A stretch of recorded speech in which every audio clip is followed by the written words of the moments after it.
नमस्कार रोहिताजी, shalom. Shalom, कसे आहात तुम्ही? नमस्कार. मी जिवंत आहे सध्या. आमचं हे चालू माय गॉड. आमचं नेहमी, कारण युद्ध चालू असल्यामुळे आमचं हे इनसाइड जोक आता, कारण आपण युजली लोकांना विचारतो तुम्ही कसे आहात, बरे आहात का, तर आमचं नाव रिस्पॉन्सेस आम्ही आता जिवंत आहोत. म्हणजे बरे तर आहोत पण जिवंत राहणं हे गरजेचं आता म्हणजे झालेलं आहे. पण योगायोगाने आपली जी आपलं जे इंट्रोडक्शन झालेलं आहे, I think it is divine timing. So thank you आणि धन्यवाद की तुम्ही मला तुमच्या चॅनलवर आमंत्रण दिलं, म्हणजे बोलायला आणि संभाषण करायला. So I will try my best की मी माझ्याकडनं माझं जेवढं पण एक्सपिरियन्स आहे फर्स्ट हँड मी तुम्हाला सांगू शकेल आणि तुमच्या ऑडियन्सला एक्सप्लेन करू शकेल. नाही, आपल्याकडे एक सगळ्यात महत्वाची गोष्ट अशी असते की आपण कधीही कुणाला भेटलं की कसे आहात हे विचारतो, पहिल्यांदा हाऊ आर यू विचारतो. आता जी एक मुलगी इस्रायलमध्ये आहे आणि आम्हाला माहिती आहे इथं बसून महाराष्ट्रात की कशा पद्धतीनं मिसाईल्सचा वर्षा होतोय, ड्रोन्स उडतायत, सायरन वाजतायत, काय काय होतंय हे सगळं बघतोय. त्यामुळे तुम्हाला हा प्रश्न स्पेसिफिकली आम्ही विचारतोय की नेमकी कशी परिस्थिती आहे. कारण खूप साऱ्या बातम्यांमधून आम्ही ऐकतोय की तेल अवीव शहरावर आणि आजूबाजूचे जी शहर आहेत इस्रायलमधली यांच्यावरती मिसाईल्स टाकल्या जात आहेत. तुम्ही नेमक्या कोणत्या शहरात राहता इस्रायलमध्ये आणि तिथं आता सध्याची वॉर सिच्युएशन काय आहे ते थोडंसं आम्हाला पहिल्यांदा सांगा. ओके, सो आता मी सध्या राहते तेलअवीव मध्ये. तेलअवीव इज लाईक मुंबई और ठाणे, जस्ट टू गिव्ह सगळ्यांना कॉन्टेक्स्ट साठी. Centre of Israel is in Tel Aviv. कोणाला जर म्हणजे त्यांचं जर करिअर टेक ऑफ करायचं असेल किंवा just to live a nice काय म्हणतात गुड कलरफुल लाईफ, ते तेलअवीव मध्ये आहे. आणि आय बिलीव्ह, मला कारण आय हॅव लॉस्ट काउंट, पण आय थिंक 15वा दिवस आहे युद्धाचा आणि धुमाकूळ घातलेली आहे इस्रायलमध्ये. कारण सारखं मला शेल्टरमध्ये पळावं लागतं. रात्री 3 वाजता असो किंवा सकाळचे 6 वाजता कधीही येतात आणि मिनिमम 6 ते 8 वेळा आम्हाला पळावं लागतं शेल्टरमध्ये. आय थिंक सेकंड डे किंवा first day, I don't remember, पण तेलअवीवमध्ये एक बॅलिस्टिक मिसाईल पडला होता आणि खूप म्हणजे उद्ध्वस्त झालं होतं सगळं सराउंडिंग वगैरे. आणि मग अजून एक शहर आहे बेथ शेमेश म्हणून, ते जेरुसलेमच्या बाजूला आहे तो शहर, तिथे पण पडलं होतं. तिथे तर अंडरग्राउंड जे शेल्टर मध्ये होते ते पण वाचले नव्हते. एवढं म्हणजे ते इम्पॅक्ट आहे बॅलिस्टिक मिसाईलचं. सध्या म्हणजे जे आपण मूवीज मध्ये बघतो की युद्ध काय असतं ते रोमॅन्टिसाइज करतात खूप, पण हे म्हणजे इट इज नॉट फन. हे आमचं आता म्हणजे रियालिटी आहे आमची. कारण सायरन्सच्या मध्ये तुम्हाला जेवढं काय करता येईल, आंघोळ करा, ब्रश करा, फ्रेशनअप व्हा किंवा तुमचं जे जेवण पाणी वगैरे ते करून घ्या, कारण कुठल्या टायमाला येईल ते तुम्हाला माहित नाही. कारण आमच्या फोनवर पहिल्यांदा आधी अलर्ट येतो. ते इस्रायलनी, हे बघा इस्रायलनी कसं केलंय माहितीये का, की सिव्हिलियन्सला कळावं की कधी येणार आहे, कारण कुठल्याही वेळेला येऊ शकतो, तर आधी फोनवर अलर्ट येतो. आणि तो ना असा म्हणजे त्याचा आवाज एवढा कर्कश आहे की मला त्याचा आता ट्रॉमा बसलाय. पण तो यामुळे कर्कश आहे कारण जर तुम्ही झोपले पण असाल ना इन युअर डीप स्लीप, तर ते it should wake you. Right right right right. म्हणजे त्याचा उद्देशच तो आहे की तुम्ही झोपू नये आणि तुम्ही आपली जागा सोडून लगेच जायला पाहिजे. हो हो, शेल्टर. पण इतर वेळेला म्हणजे जेव्हा हे सायरन्स वाजतात त्यानंतर तुम्ही बॉम्ब शेल्टर्स मध्ये वगैरे जाता, इतर वेळी तुम्ही तुमच्या घरातच राहता की घराच्या जवळ हे शेल्टर्स केलेले असतात? कशी सिच्युएशन असते म्हणजे या शेल्टर्सची? तर इट डिपेंड्स. आता काही घरांमध्ये ना शेल्टर जे आहे ते तुमच्या अपार्टमेंटच्या आतमध्येच असतं. So one of your bedrooms is like your strong room.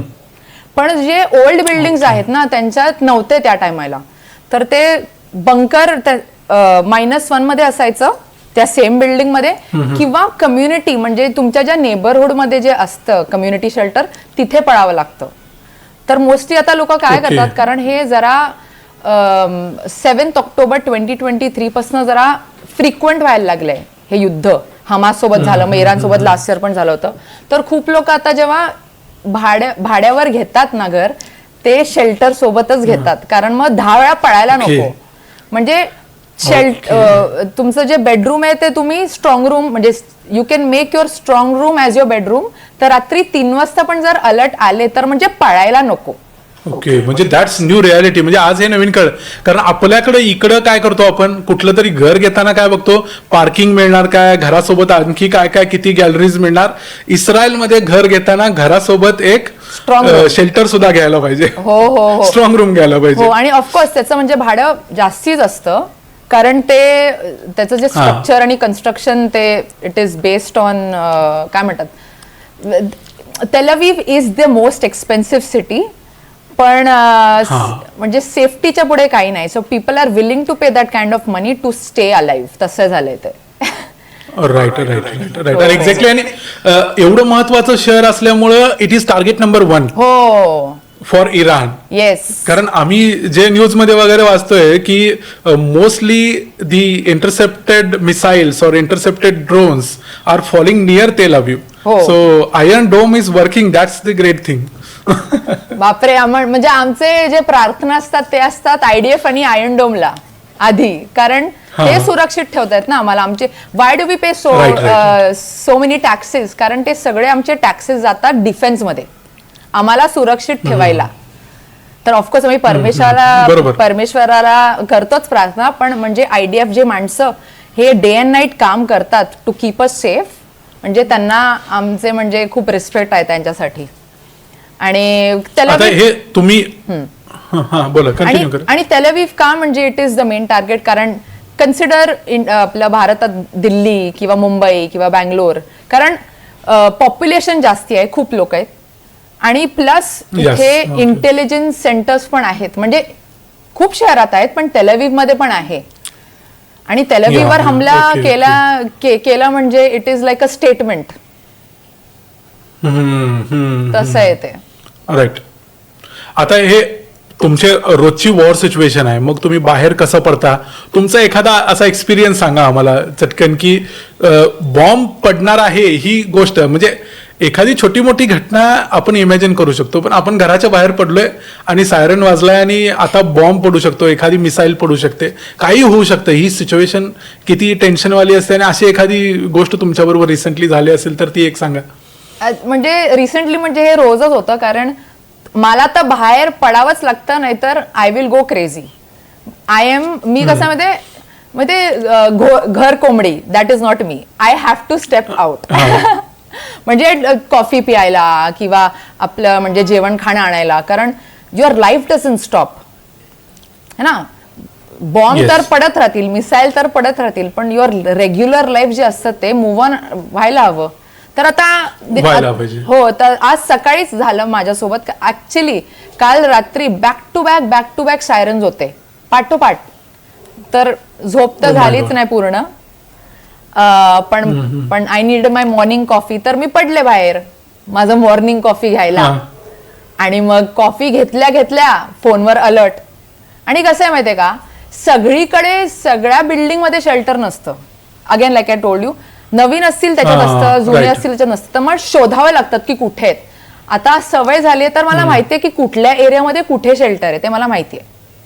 किंवा गुगल मॅप्सवर पण आपण कसं युजली इंडियामध्ये आपण शोधतो, हा रेस्टॉरंट इथे, तो रेस्टॉरंट तिथे. आम्ही शेल्टर शोधतो गुगल मॅप्सवर की इथे कुठे शेल्टर आहे का. किंवा इस्रायलीजनी एक ऍप्लिकेशन बनवलंय शेल्टर फाइंडर म्हणून. तर तुम्ही ज्या एरियामध्ये आहात आणि जर ट्रॅव्हल करत असाल आणि if you are not familiar to that area, मग तुम्ही म्हणजे तुम्हाला असं वेड लागायला नको. You can be smart, go to the app, शोधायला की what is your nearest shelter आणि देन गो देअर. कारण इतकी प्रचंड अँझायटी तयार होईल जर असं काहीतरी झालं, सायरन वाजला आणि आपल्याला माहितीच नाही आहे की कुठं जायचं. तर ही प्रचंड अवघड गोष्ट आहे. मला एक प्रश्न या रिलेटेड विचारायचा आहे. आता इथं बाकीच्या गोष्टी असल्या तरी एक महत्वाचा प्रश्न आहे की हे सगळं आजूबाजूला घडत असताना मेंटली टफ राहायला पाहिजे. रोज रात्री झोप होईल नाही होईल गॅरंटी नाही, दिवसभराचं आपलं काम आपल्याला करायला पाहिजे. या सगळ्या पिरियडमध्ये मेंटली कसं स्वतःला मेंटेन ठेवायचं किंवा काम ठेवायचं, थंड ठेवायचं, किती खूप अवघड गोष्ट वाटते मला. नेमकं काय करताय तुम्ही? हे तुम्ही म्हणजे बरोबर बोललात. आणि मी इस्रायली बॉर्न नाहीये, मी भारतीय आहे. आणि मी इथे म्हणजे मला काही वर्ष झालेत, तर मी ह्यांची जी इस्रायली मेंटॅलिटी ऑफ रेझिलियन्स ते मी have tried to adapt as much as possible. It is very unfortunate की म्हणजे ते म्हणतात ना यूज टू झालेलो आहे, ते व्हायला नको. पण म्हणजे वेन यू नो की हे मे बी दरवर्षी काही ना काहीतरी होणारच आहे, you cannot sit in victim mentality. You have to go in that mentality. आणि म्हणजे यू ऑल्सो तुमचं जे पॉझिटिव्ह माइंडसेट आहे ना, that has to be top notch, नाहीतर म्हणजे अवघड आहे. आणि surround yourself by with people that think that way. आणि म्हणजे कठीण, everybody is going through the same issue. आणि सगळे म्हणजे ते मॅनेज कसं करतात ते पण वेगळं आहे. कसे कोपिंग मेकॅनिझम जे असतं ना सगळ्यांचं, ते पण सगळ्यांचं वेगळं आहे.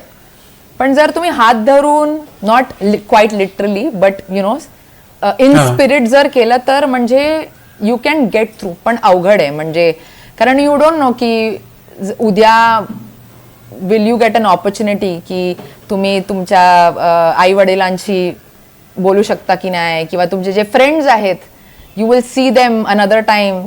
हे म्हणजे म्हणजे असं नाही आहे की एखादी छोटी मोठी घटना होऊ शकते, काहीतरी होऊ शकतं, असं नाही. हे असं आहे की उद्या मी जिवंत असेन की नाही हे प्रत्येक वेळेला, प्रत्येक तासाला एक आपल्याला विचारायला लागतं.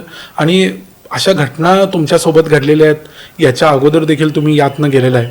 त्यामुळे मला हे सगळ्यात जास्त अवघड यासाठी वाटते की रोजचा दिवस असा आहे, असं नाही की हे अगोदर होऊन गेले आणि इथून पुढच्या काही वर्ष आता चिंता करायची गरज नाही, अशी परिस्थिती नाही. रोज संघर्ष आहे, रोज शून्यातनं सुरुवात आहे. त्यासाठी मला हे खूप अवघड वाटतंय. आणि त्यासाठी जी मेंटल टफनेस आहे विशेष इस्रायली लोकांची, ती मला खूप भावते. कारण हे खूप अवघड आहे, रोज युद्ध आहे.